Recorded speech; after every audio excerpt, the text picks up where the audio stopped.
ज़्यादातर मुसलमानों को लगता होगा कि इन्हें कुरान का ज्ञान ही नहीं है, और फिर बोलूँगा तो आपको लगेगा ये देखो छोटे मुंह बड़ी बात। लेकिन मेरे मुस्लिम भाइयों, ज़्यादातर लोग जिनसे आप कुरान पढ़ने जाते होगे या आपने जिनसे कुरान सुनी होगी, बहुत विनम्रता के साथ कह रहा हूँ, मुझे एक कॉलेज में सेमिनार में उपस्थित होना था। जो मेरे साथ थे, मुसलमान था, एक बहुत जिज्ञासु, प्यारा, आतुर लड़का। वो सुनना चाहता था, बोलता गया, वो सुनता गया। तो ये भी कह सकता था कि आपने अभी जो किया उससे मेरी धार्मिक भावना को बहुत ठेस पहुंची है, और हमला भी कर सकता था मुझ पर। उसने नहीं किया। अब वो एक बेहतर मुसलमान हो पाएगा। उसने नहीं किया, इसीलिए मैंने इस बात को अपना कर्तव्य समझा। और कोई आ करके आतुरता से, प्रेम से, आग्रह से मुझसे कुरान के बारे में पूछेगा तो बोल दूंगा।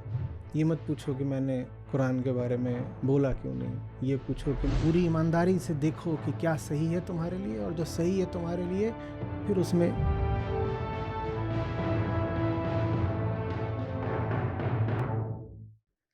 कह रहे हैं, sir why don't you talk about the Quran.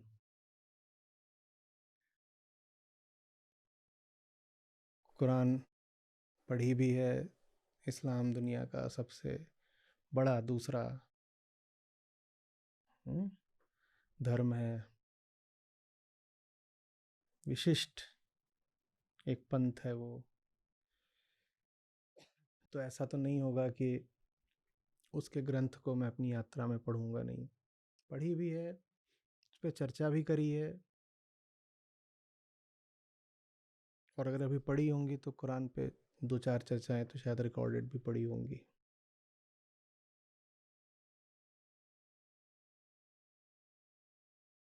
लेकिन बेटा, चीज़ें ज़बरदस्ती नहीं ठूसी जाती ना, न किसी के पेट में न किसी के मन में। जब कोई आ करके आतुरता से, प्रेम से, आग्रह से मुझसे कुरान के बारे में पूछेगा तो बोल दूंगा। ये मत पूछो कि मैंने कुरान के बारे में बोला क्यों नहीं। ये पूछो कि मुझसे किसी ने कुरान के बारे में पूछा क्यों नहीं। और जब किसी ने पूछा है तो मैंने बोला भी है।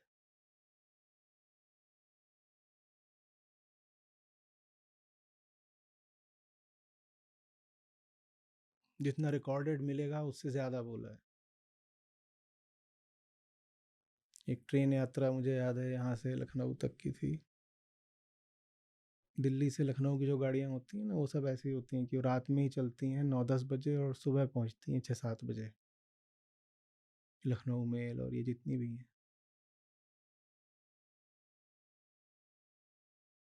पूरी रात बस इसी बात पर चर्चा हुई, और मैं समझा रहा था कि कुरान के केंद्र में क्या है, तौहीद माने क्या होता है। हमने समझाता गया क्योंकि जो मेरे साथ थे, मुसलमान था एक, बहुत जिज्ञासु, प्यारा, आतुर लड़का। वो सुनना चाहता था।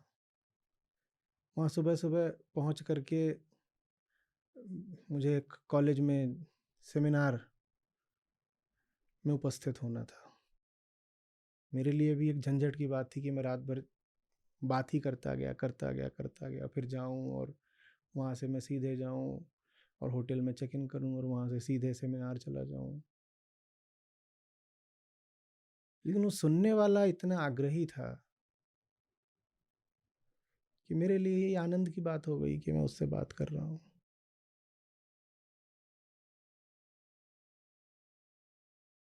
इस बीच बहुत सारी उसकी मान्यताएं टूटी, और उसने विरोध भी किया। जो बात उसको नहीं जम रही थी वो उसका पुरजोर विरोध भी कर रहा था, और उसको मैं समझाता गया, वो सुनता गया।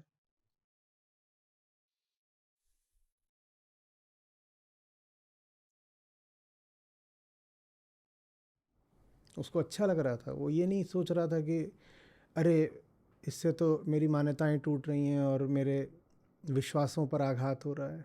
वो उसको ऐसे ले रहा था कि अब वो एक बेहतर मुसलमान हो पाएगा। बोलता गया, वो सुनता गया। बोलने के लिए ज़रूरी है कि जब समझाने वाला आपकी मान्यताओं पर चोट करे तो आप उग्र ना हो जाओ, आप प्रतिक्रिया ना करने लगो। होने को तो ये भी हो सकता था कि उसके मन में डिविनिटी को लेकर के जितने तरीके के ख्याल थे,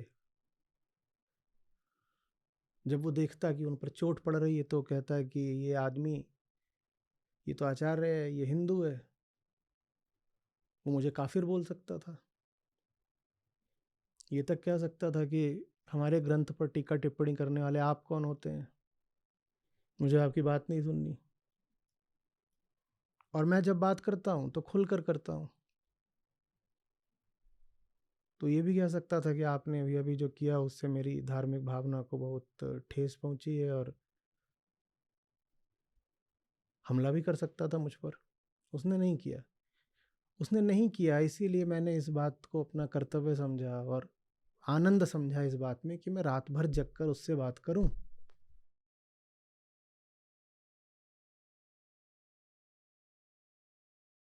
वैसा कोई मिलेगा तो बात करूंगा। अब ये थोड़ी कि तुम मुझसे सवाल पूछने आओ और फिर मैं जब बोलूंगा तो बोलूंगा, मैं आधी बात तो नहीं बोलूंगा, खुल के बोलूंगा। मैं कुछ बोलूं तो तुम मेरी गर्दन पकड़ लो, ऐसे में तो फिर मैं कुछ नहीं बोलूंगा। हुँ? आज भी बहुत सारे ऐसे मुस्लिम हैं, संपर्क में हैं मुझसे, कभी किसी ज़रिए से, कभी किसी रास्ते से मुझसे जिज्ञासाएं भी करते रहते हैं।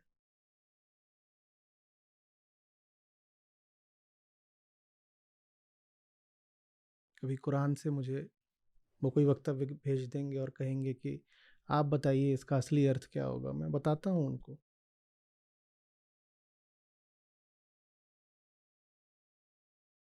कभी और भी कोई, मात्र कुरान ही नहीं होती, और भी होती है।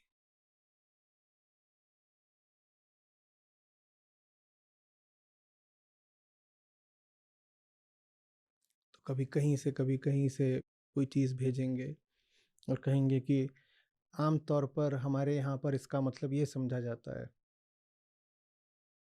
हुँ? क्या आप इसका कोई और गहरा अर्थ बता सकते हैं? तो फिर मैं जो होता है उनको बताता भी हूँ। मुझे बोलने में कोई तकलीफ़ नहीं है, पर सुनने वाला फिर तैयार हो। हुँ?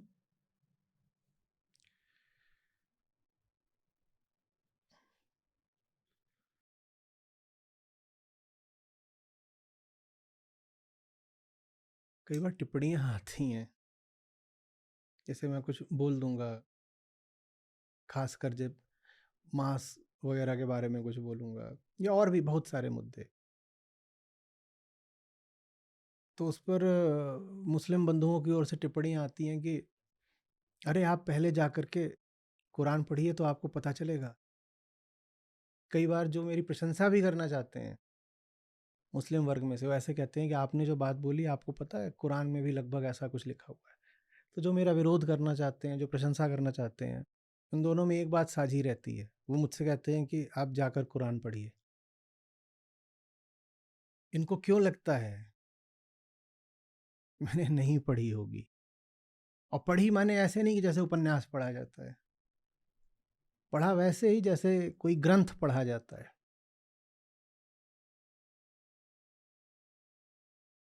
मेरी जो पूरी शिक्षा रही है ना, एकदम बचपन से लेकर के पोस्ट ग्रेजुएशन तक, उसमें एक बात मेरे भीतर बहुत गहराई से समा गई है।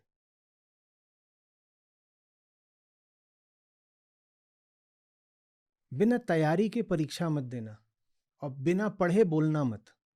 अगर मैं किसी बात पर बोल रहा हूं तो मैंने तैयारी करी है। मैं जिस पृष्ठभूमि से आ रहा हूँ वहाँ तुक्केबाजी नहीं चलती कि पता कुछ नहीं है, कुछ बोल आए और काम बन जाएगा। अगर मैं किसी मुद्दे पर कुछ बोल रहा हूँ तो मुझे पता होगा तो ही बोल रहा हूँ, और अगर नहीं पता तो मैं चुप रह जाऊँगा। मुझे इसमें कोई शर्म की बात नहीं लगती कि मैंने कोई क्षेत्र है जिसके बारे में अध्ययन नहीं करा है, अभी नहीं करा है तो आगे कर लूँगा। आप मुझसे कुछ पूछो, मुझे नहीं पता होगा, मैं साफ मना कर दूंगा कि भाई ये मामला तथ्यों का, जानकारी का है, मैं नहीं जानता हूँ।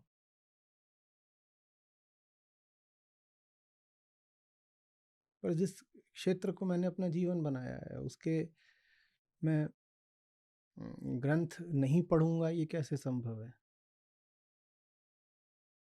हाँ, ये ज़रूर होता है कि स्मृति कई बार ऊपर नीचे हो जाती है, वो ठीक है। ग्रंथ इसलिए होते भी नहीं है कि उनसे स्मृति को भर लिया जाए।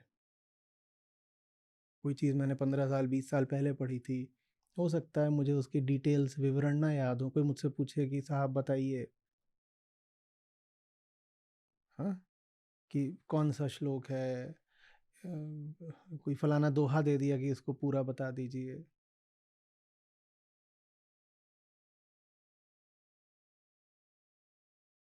हो सकता है मुझे याद ना हो, वो ठीक है, वो याद होना भी नहीं चाहिए।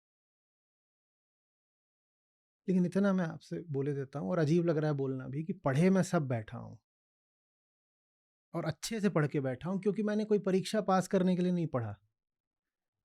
ये मैंने इसलिए पढ़ा क्योंकि वो मेरी अपनी प्यास थी।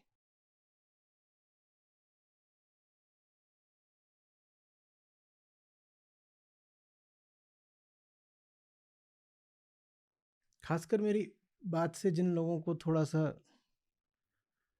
दर्द हो जाता है, उनको सबसे पहले यही लगता है कि मैंने उस क्षेत्र का अध्ययन ही नहीं करा है।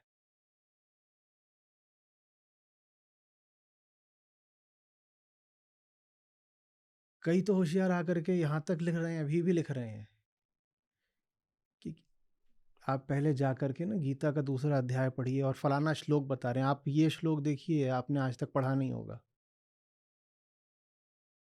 अब उनको मैं क्या बताऊं, बेटा तुम जो मुझे श्लोक दिखा रहे हो उस पर मैंने एक उम्र बिताई है।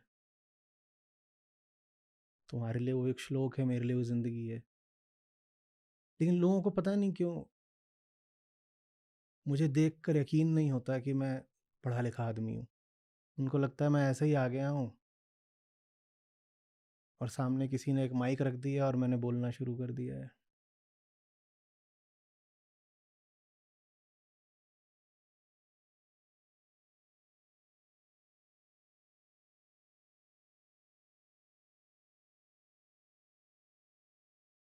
पूछ रहे हैं ब्रह्म सूत्र भी श्रुति नहीं है? फिर नहीं नहीं, ब्रह्म सूत्र तो वैसे भी एक्सप्लेनेटरी हैं बाबा।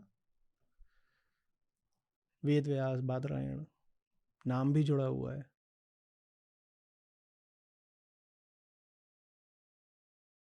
उपनिषद, वेद वेदांत, यही है श्रुति।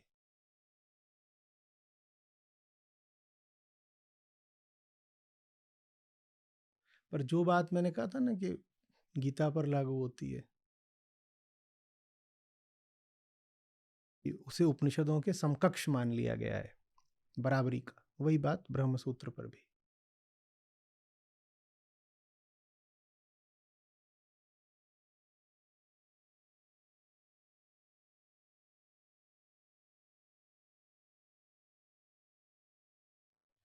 अभी आज बहुत मज़ेदार एक बात हुई, बिल्कुल अतिशयोक्ति के साथ नहीं बोल रहा।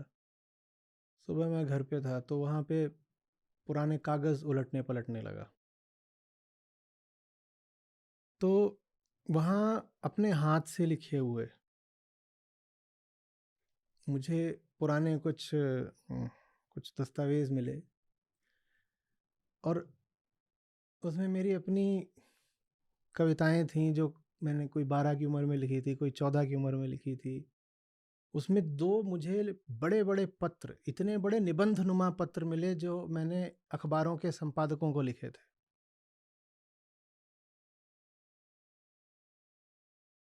और छपे भी थे।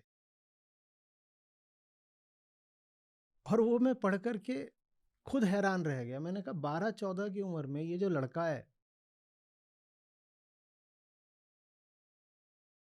ये एक बिल्कुल फिलोसॉफिकल स्ट्रक्चर के साथ बात कर रहा है।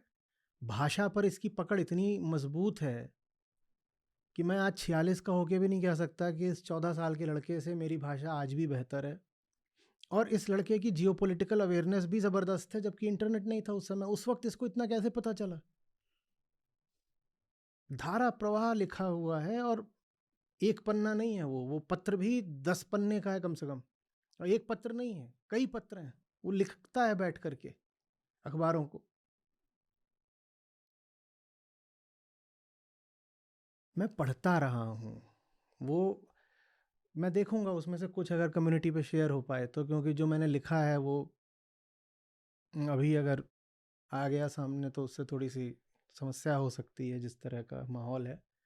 पर देखते हैं उसमें से कुछ अंश उसका अगर आ सके तो।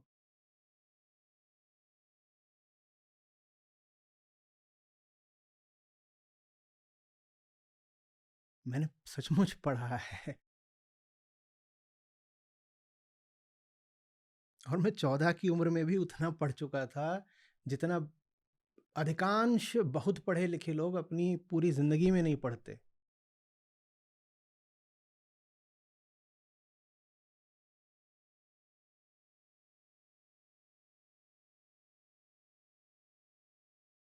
लेकिन मैं इसमें और ज़्यादा बोलूँ तो उसमें मुझे खतरा ही रहता है कि और ज़्यादा बोलूँगा तो उसको थोड़ा और बढ़ा दिया जाएगा, और फिर वो बात वो चमत्कार वगैरह के दायरे में आ जाएगी। मैंने 14 बोला, लोग उसको 4 बना के कह देंगे कि जब ये 4 साल के थे तभी से इनको गीता, उपनिषद और सारे वेदों का ज्ञान हो गया था और इन्होंने सारे वेद याद कर लिए थे।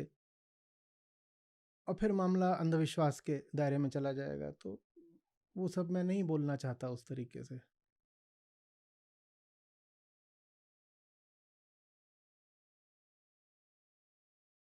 लेकिन इतना और बोलूँ, ज़्यादातर लोग जिनके बारे में ये प्रचलित हुआ ना कि उन्होंने बचपन में ही सब वेद या कुछ भी, गीता या कोई और ग्रंथ या कुछ भी और, कि इन्होंने ये सब कुछ पढ़ लिया था, जिनके बारे में प्रचलित हुआ है, उन्होंने पढ़ा हो ना पढ़ा हो, इस बच्चे ने सचमुच पढ़ लिया था।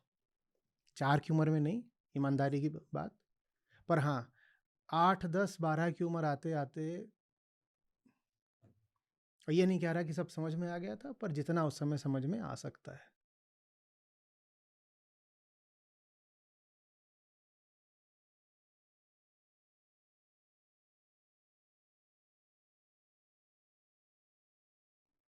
अभी तो कहीं पे आप में से किसी ने कम्युनिटी पर लिखा कि फलानी जगह मैंने जा कर के कहीं पे ट्विटर पे कहीं पे कुछ उत्तर दिया है, तो उन्होंने अपने जो उत्तर दिया होगा उसका उन्होंने लिंक डाल दिया ट्विटर का कि ये मेरा उत्तर है। तो उन्होंने जिसको, जब उस लिंक पे क्लिक किया तो उन्होंने जिसको उत्तर दिया था उसने क्या कहा है मैंने वो भी पढ़ लिया। वो कह रहा है ये फ्रॉड है। मैं शर्त लगा के दावे से कह सकता हूँ कि इसको तो 6 वेदांगों का नाम भी नहीं पता होगा। बेटा, मैं 6 साल की उम्र में वो सब जानता था, जो आपको लग रहा है मुझे 46 की उम्र में नहीं पता होगा। बल्कि हुआ ये है कि वो सब जो मैं तब जानता था अब तो भूलने लग गया हूँ। अब आप लोगों की सेवा के मारे मेरी जो रीडिंग की अपनी अवधि है वो एकदम सिकुड़ गई है।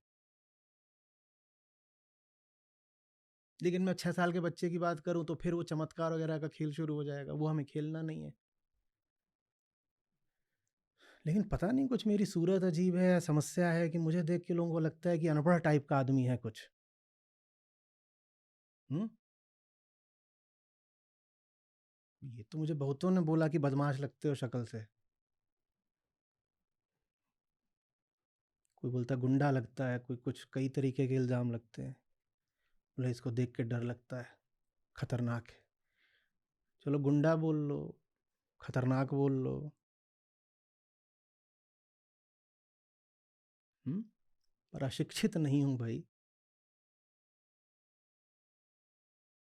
तुमने तो फिर भी ये पूछ लिया कि कुरान पर बोलते क्यों नहीं है। ज़्यादातर मुसलमानों को लगता होगा कि इन्हें कुरान का ज्ञान ही नहीं है।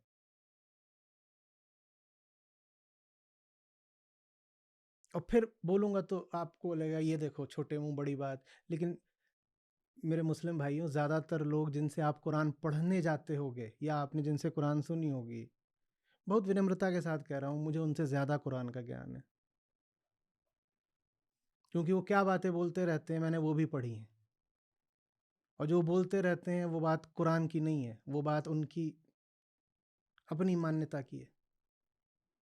प्रणाम आचार्य जी, आप इतने मजबूत कैसे हैं, इतने क्लियर कैसे हैं सब चीज़ों को लेकर? मैं पैदा ही ऐसा हुआ था, मैं चमत्कारी बालक हूँ।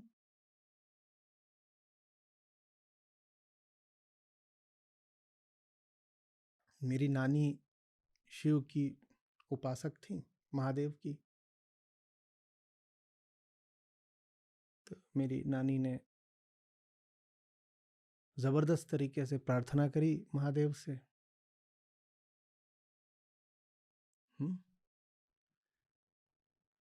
कि आप उतरिए, इसीलिए तो महाशिवरात्रि के दिन मेरा जन्म हुआ है, और इसीलिए जैसे महादेव की सेना होती है वो लक्षण है सारे मुझ में। उल्टे पुल्टे वो सब काम करते रहते हैं ना वो लोग, कोई इधर नाच रहा है, कोई उधर कूद रहा है, भूत प्रेत सब ऐसे ही हैं सब वो। तो भूतों जैसे सारे मेरे काम है, दिख नहीं रहा, यही है मेरा राज।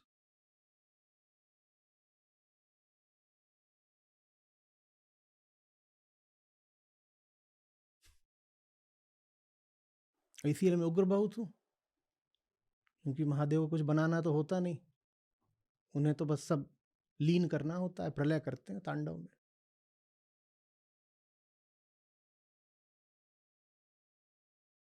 कैसा लगा मेरा जवाब? अब असली जवाब सुनो। आज जब मैं वही पुराने सब कागज़ देख रहा था, तो मेरे हाथ से ही लिखे हुए जो मेरे सब नोट्स और पर्चे सब पड़े हुए थे। बच्चा था छोटा, उस बच्चे ने अपने हर इंग्लिश नोट के ऊपर और हर हिंदी लेख के ऊपर बस एक ही बात लिखी और हजारों बार लिखी, बस एक ही बात। मैं चाहूँगा कि उसकी फ़ोटो आप लोग कम्युनिटी पे डाल दीजिए, ताकि इन्हें समझ में आए कि ना कोई दिव्यता है, ना कोई वरदान है, ना कोई आशीर्वाद है, ना कोई चमत्कार है, बस एक बात लिखी। तो बहुत सालों तक लिखी और 10,000 बार दोहरा दोहरा के लिखी। वो ऊपर हेडर में लिखता था, मैं इंग्लिश में, और हिंदी में लिख रहा हूँ तो ऊपर हिंदी में।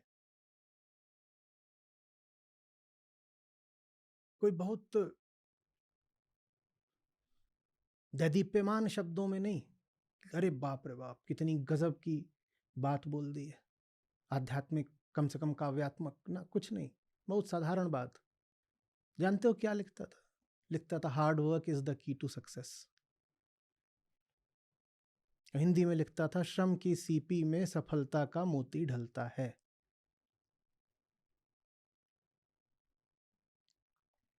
यही है और कुछ नहीं है, और मैंने इसके अलावा कभी कुछ लिखा ही नहीं।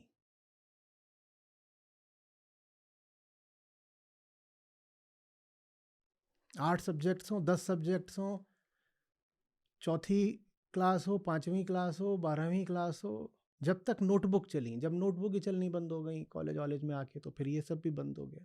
पर अपनी पूरी स्कूली लाइफ में मैं यही लिखा करता था,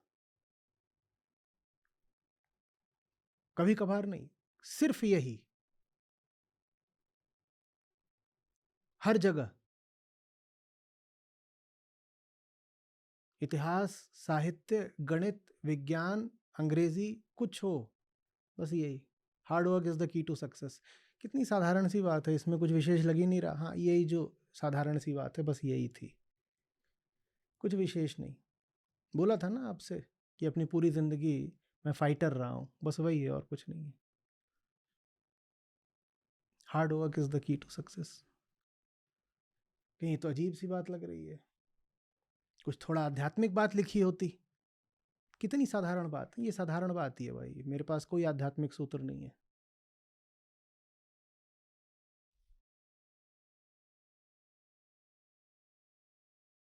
पूरी ईमानदारी से देखो कि क्या सही है तुम्हारे लिए, और जो सही है तुम्हारे लिए फिर उसमें जी जान से जूझ जाओ। इधर उधर ही कोई बातें करनी ही नहीं है।